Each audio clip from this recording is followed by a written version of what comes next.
யாருக்கு அன்னதானம் போடலாம்?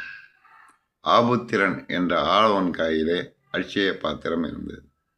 பிறகு சித்திலை சாத்தனார் எழுதிய மணிமேகலை என்ற பாத்திரத்தின் கீழ் மணிமேகலை கையில் வந்துச்சு அட்சய பாத்திரம். அதை வச்சு ஊர் உலகம்லாம் சோறு போட்டுக்கிட்டு இருந்தா. இப்படி நடக்கும்போது எல்லாருமே சோறு கிடைக்குத, எதுக்கு வேலைக்கு போகணும் அப்படிங்கிற எண்ணம் வந்துட்டு எல்லாம் வந்து சாப்பிட்டு போட்டு தூங்க ஆரம்பித்தான். பிறகுதான் சட்டம் வகுக்கப்பட்டது. அன்னதானம் யார் யார் சாப்பிடலாம்? வயதானவர்கள் சாப்பிடலாம், உடல் ஊனமிற்றவர்கள் சாப்பிடலாம், குழந்தைகள் சாப்பிடலாம். சந்தர்ப்ப சூழ்நிலையால் ஒரு நபர் சாப்பிடலாம். ஒருத்தன் காசு பணமெல்லாம் இருக்கும், வெளியூர் போடுவான், ஹோட்டல் கிடையாது, ஒன்றும் கிடையாது, அன்னதானம் அங்கே போகிறான்னா அவன் போய் சாப்பிட்லாம். சந்தர்ப்ப சூழ்நிலை சாப்பிடலாம். இவங்க தான் அன்னதானம் போடணும். கோயிலில் 1000 பேருக்கு போகிறேன், 2000 பேருக்கு போகிறேன்னு ஒவ்வொருத்தரம் போய் கூப்பிடக்கூடாது. நாளைக்கு நான் அன்னதானம் போகிறேன் வாங்கன்னு கூப்பிட